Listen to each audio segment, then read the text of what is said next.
निश दिन ध्यान धरे जो प्राणी हरे सकल भव जाय। जन्म मरण से होत निराला नहीं लगती करमाल। नमामि श्री गणराज दयाल। नमामि श्री गणराज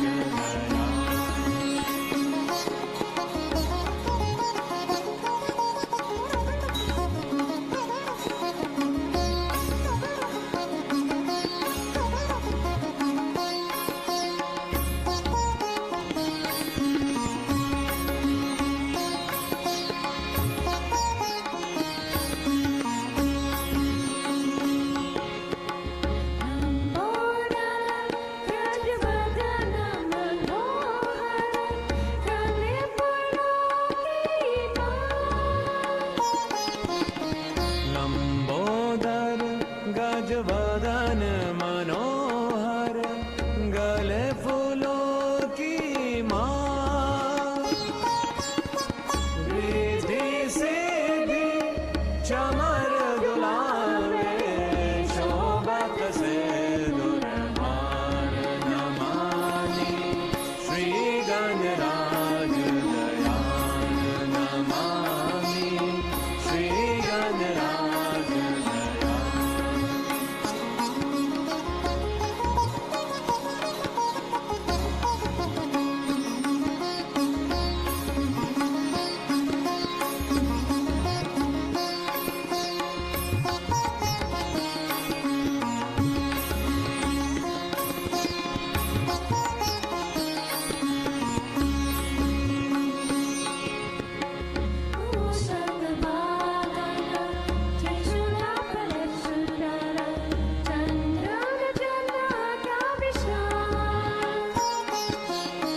मूषक वाहन त्रिशूल परशुधर चंदन जनक विशाल। ब्रह्मादिप सब ध्यावत तुमको अरजिग तुकरया बाल। नमामि श्री गणराज दयाल। नमामि श्री गणराज दयाल। करत हो भक्तन का प्रतिपाल। करत हो भक्तन का प्रतिपाल। नमामि श्री गणराज दयाल। नमामि श्री गणराज दयाल। नमामि श्री गणराज दयाल।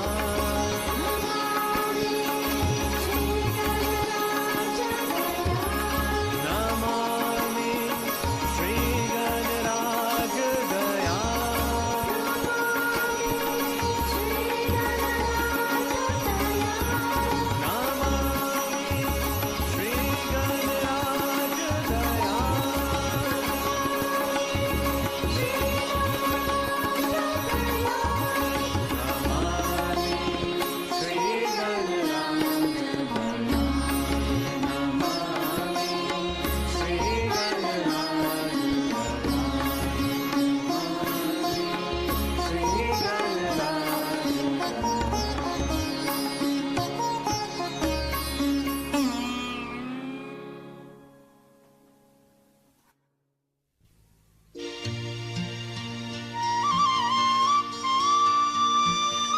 जय श्री माताजी.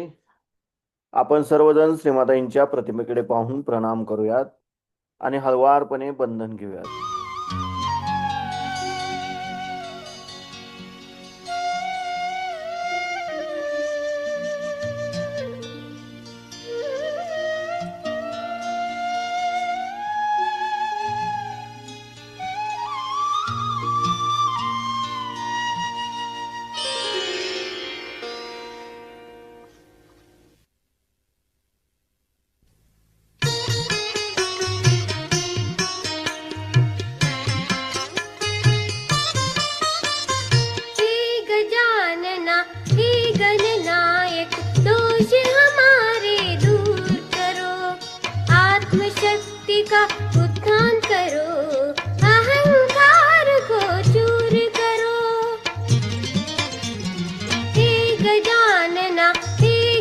परमपूज्य श्री माताजी, आपण साक्षात श्री आदिशक्ती आहात.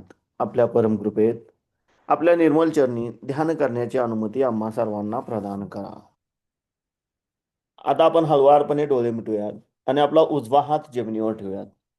आपलं संपूर्ण अटेन्शन आपण आपल्या डाव्या हाताच्या तळव्यापासून सहस्रार आणि सहस्रारापासून उजव्या हाताच्या तळव्याद्वारे धरणी मातेकडे 7 वेळा नेऊयात.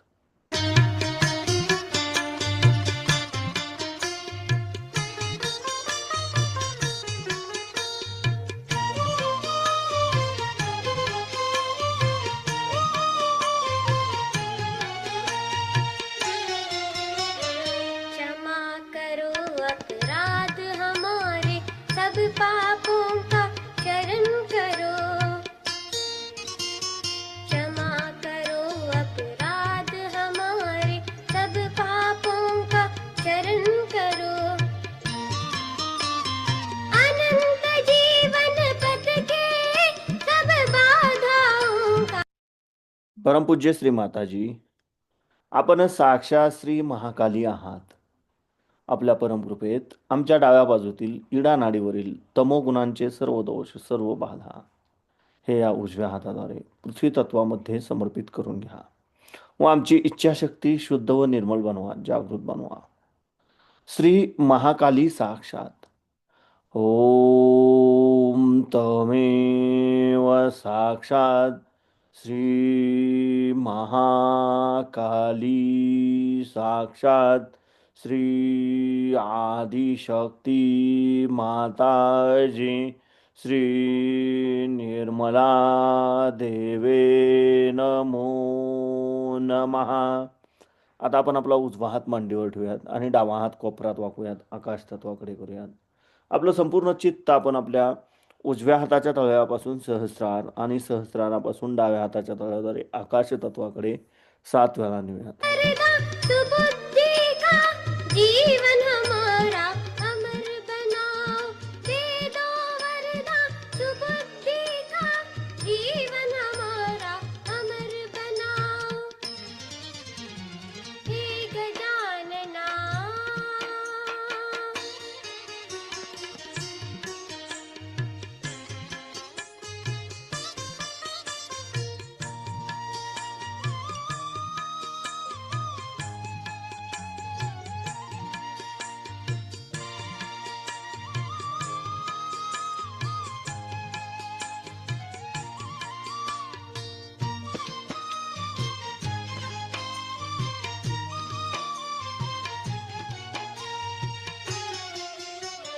हे जगद्गुरु हे जगनायक, भवसागर से पार करो।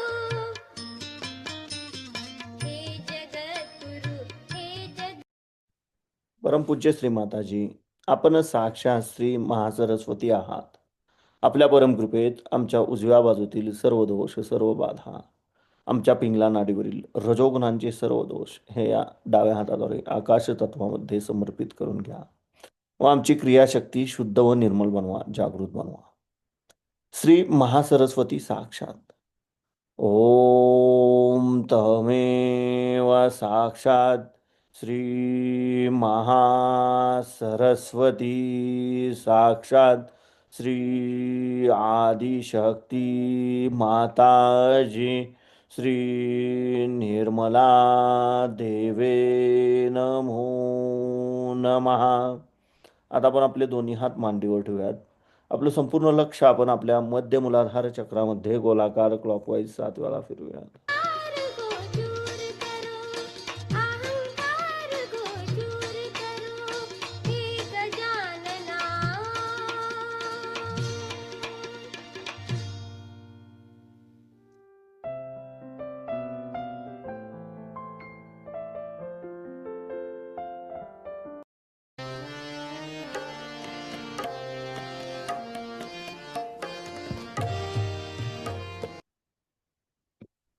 परमपूज्य श्री माताजी, आपण साक्षात श्री निर्मल गणेश आहात. आपल्या परमकृपेत आमच्या मूलाधार चक्राच्या उत्थानाच्या आड येणाऱ्या सर्व बाधा, आमच्यामध्ये श्री गणेश तत्व प्रस्थापित होण्याच्या आड येणाऱ्या सर्व बाधा कृपा करून हे या पृथ्वी तत्वामध्ये समर्पित करून घ्या व आमच्यामध्ये श्री गणेश तत्व जागृत करा. आम्हाला श्री गणेशांसारखे अबोधित व पवित्र बनवा, जागृत बनवा. श्री निर्मल गणेश साक्षात. ओम तमेव साक्षात श्री निर्मल गणेश साक्षात श्री आदिशक्ती माताजी श्री निर्मला देवे नमो नमः. आता आपण आपला उजवा हात आपल्या ओटीपोटावर डाव्या बाजूला दाबून धरूयात.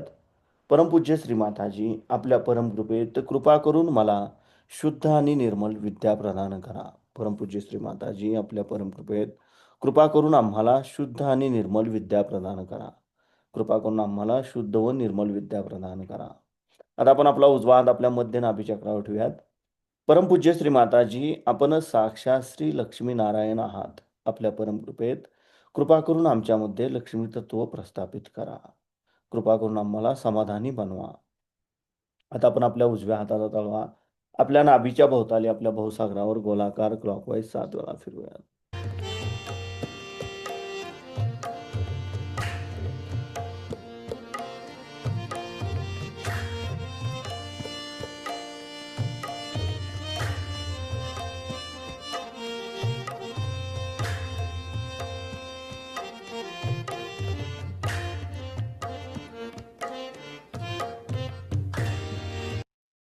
परमपूज्य श्री माताजी, आपण साक्षात श्री आदिगुरु दत्तात्रय आहात. आपल्या परमकृपेत कृपा करून आमच्यामध्ये गुरुतत्व जागृत करा. कृपा करून आम्हालाच आमचा गुरु बनवा.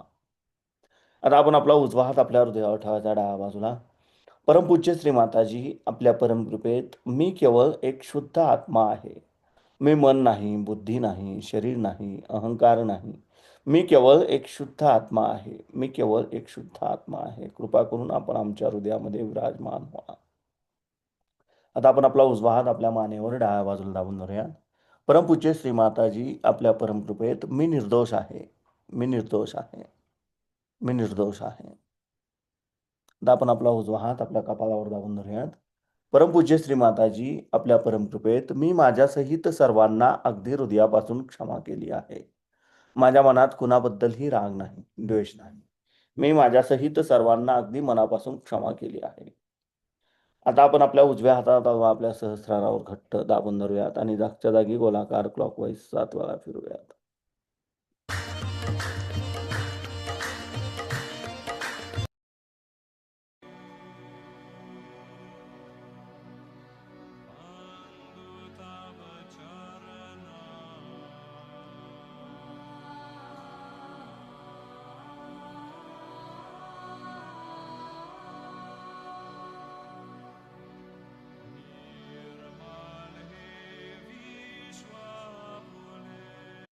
परमपूज्य श्री माताजी, आपण साक्षात श्री आदिशक्ती आहात. आपल्या परमकृपेत कृपा करून आम्हाला निर्विचारिता प्रदान करा. कृपा करून आमच्याकडून ध्यान करून घ्या. आता आपण आपले दोन्ही हात मांडीवर ठेवूयात. आपलं संपूर्ण चित्त आपल्या दोन्ही हातातून वाहणाऱ्या चैतन्य लहरींवर आणि आपल्या सहस्रारामध्ये केंद्रित करूयात आणि ह्याच अवस्थेमध्ये आपण श्रीमाताजींची अमृतवाणी ऐकूयात.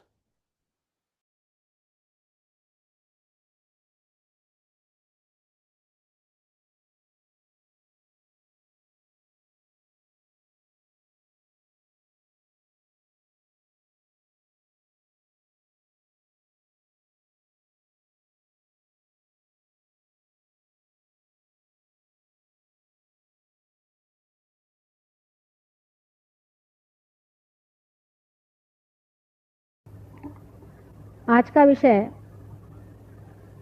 आपके सामने बताया गया है, बड़ा ही मनोरंजक तथा आकर्षक है. कुंडलिनी और Isa Masih, Lord Jesus Christ, सर्वसाधारण सामान्य लोगों के लिए ये बहुत ही अभिनव बात है और इस तरह कभी भी कोई संबंध आज तक किसी ने उसका जोड़ा नहीं था.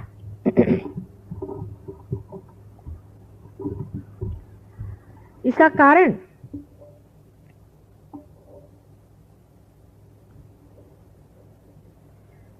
यह है कि धर्म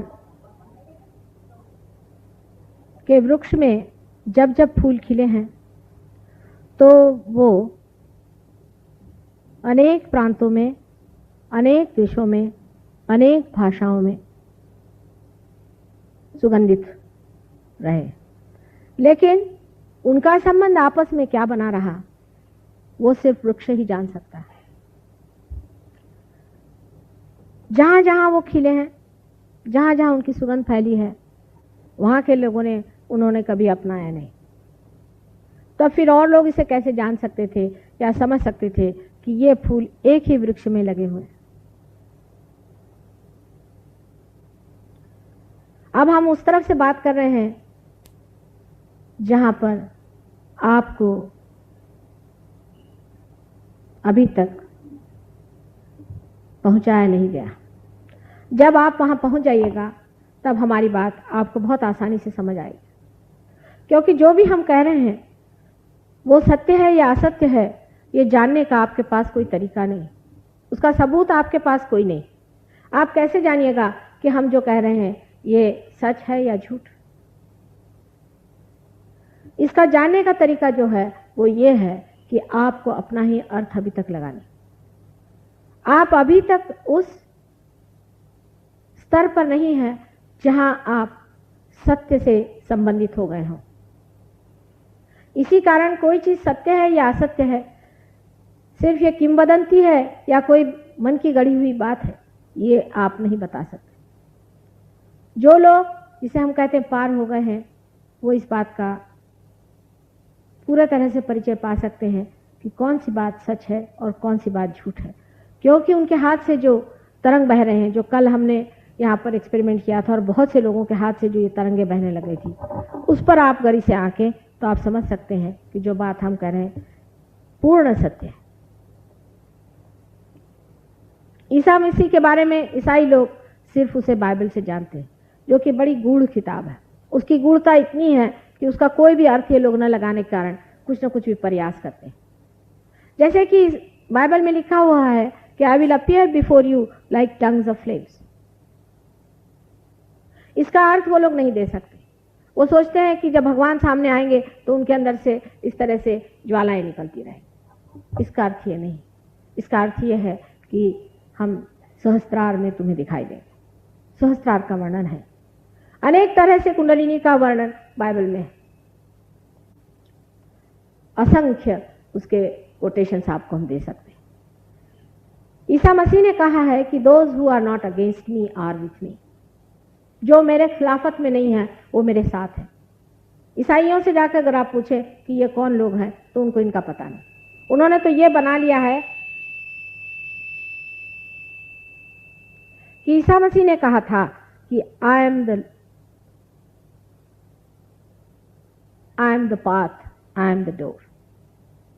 मैं रास्ता हूं और मैं दरवाजा हूं। लेकिन यह नहीं कहा था कि आई एम द डेस्टिनेशन, कि मैं मंजिल हूं।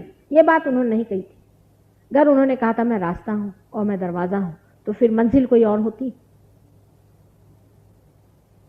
इतने गूढ़ भाषाओं में बात करने के बाद भी उस जमाने के जो दुष्ट लोग थे, 4 साल के अंदर, सिर्फ 4 साल उनको जीने दिया। 4 साल के अंदर उन्हें क्रॉस पे चढ़ा दिया गया। और आज भी जो लोग उनको मानते हैं और कहते हैं कि हम उनके धर्म का पालन करते हैं, वो भी हर दिन उनके सारे जो तत्व हैं उनकी बलि चढ़ाते रहते हैं। जैसे मैंने आपसे कल कहा था कि हिंदू लोग भी उतने ही बेवकूफ़ हैं जितने मुसलमान, उतने ही ईसाई। ईसा मसीह के बारे में अगर आप देवी भागवत पढ़ सकें कभी, तो उसमें आपको इसका पता लगेगा कि श्री राधा जी ने अपने ही मनोबल से इनका निर्माण किया है, जिसका नाम उन्होंने महाविष्णु बनाया है। इसको 2 हिस्से में एक अंडाकृति उन्होंने बनाया था। इस अंडाकृति का जो बेस है वो श्री गणेश है। श्री गणेश ही मूलतः जीसस क्राइस्ट की शक्ति है। और जो दूसरा अंडाकृति का भाग है वो जिसे हम षडानंद कहते हैं, षण्मुखानंद कहते हैं, इसको कार्तिकेय कहा जाता है, वो हिस्सा। इस पूर्ण अंडे में जो प्राण है वही ईसा मसीह है। पूर्ण ब्रह्म तत्व ओंकार जो है वही ईसा मसीह। कुंडलिनी का सारा ही अस्तित्व उनकी वजह से है कहना चाहिए, और वही कुंडलिनी के आधार पर बैठे रहते।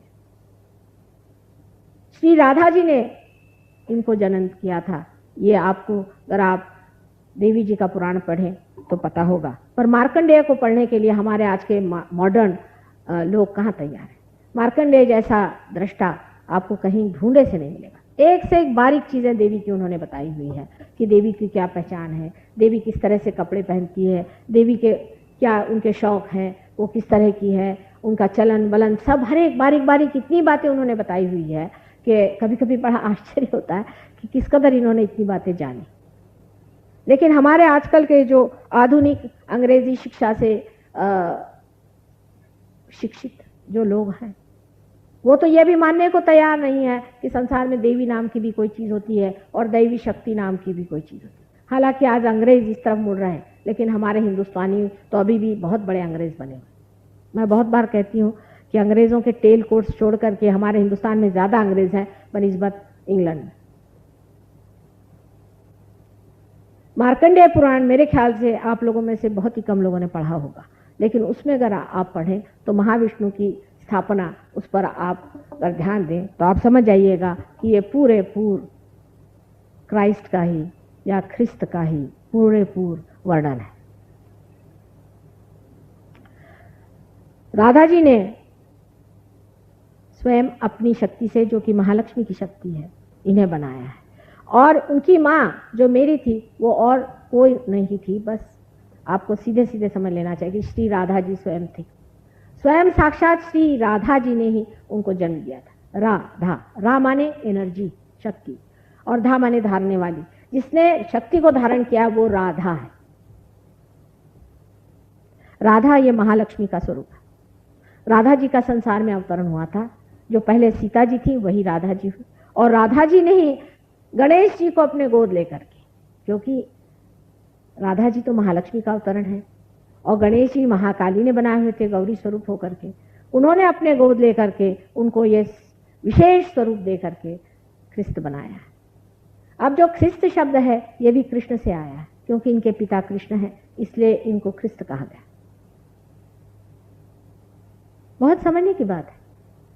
और इनका नाम जीसस भी इसलिए बनाया गया कि जैसे राधा जी को ये ख्याल आया कि यशोदा जी का नाम आज तक कहीं नहीं आया। यशोदा, यश को देने वाली सो यशोदा। लेकिन अपने यहाँ देखा जाए तो येसु और जेसु उनको कहा जाता है, शॉर्ट फॉर्म है। अगर किसी का नाम यशोदा होगा तो उसे यशोदा येसु पुकारते हैं, और अगर यूपी में वगैरह अगर यशोदा नाम चले तो उसे जस्सू कहते हैं। वही जस्सू नाम इनका उन्होंने दिया था।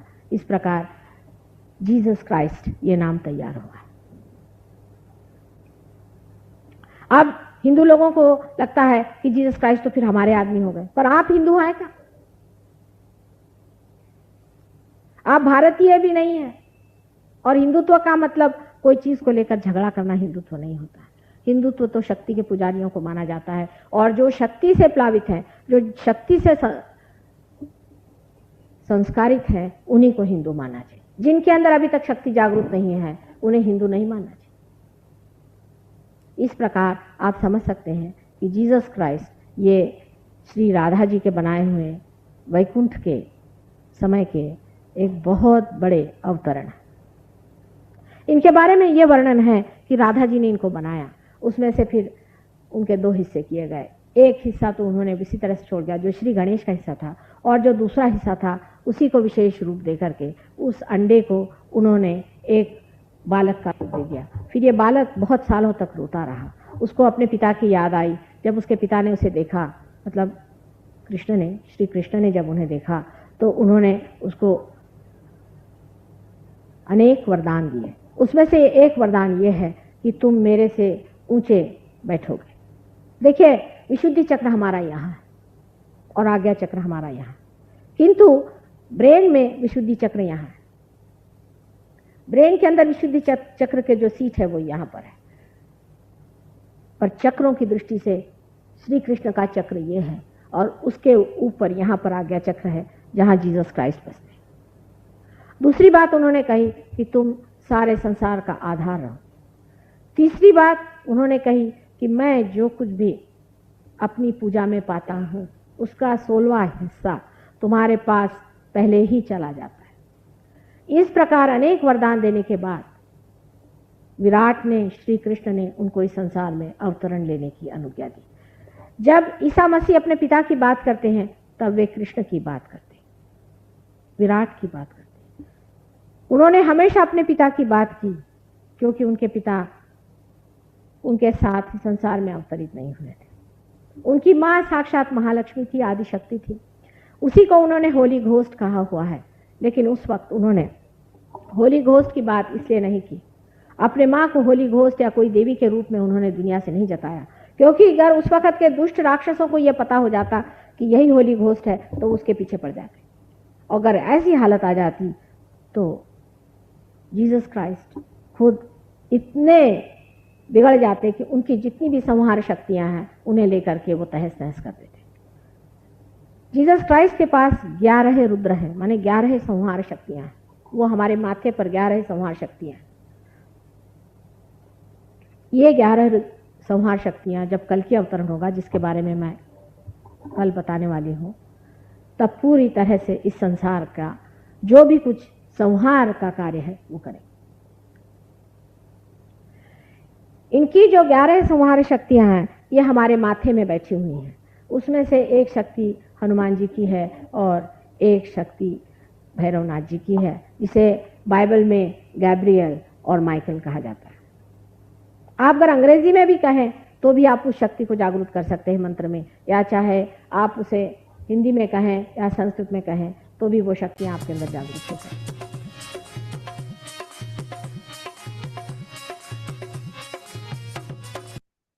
हळुवारपणे डोळे उघडूयात, श्रीमाताईंच्या प्रतिमेकडे पाहून प्रणाम करूयात आणि बंधन घेऊयात.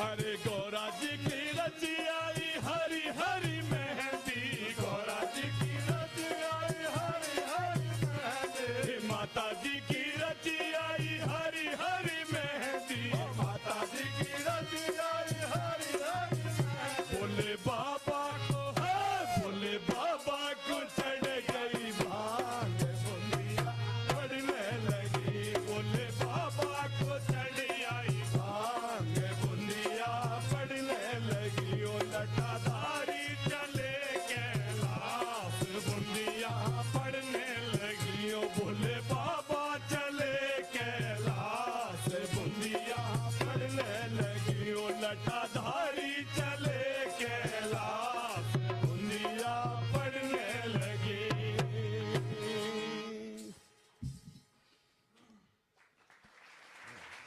जय श्री माता.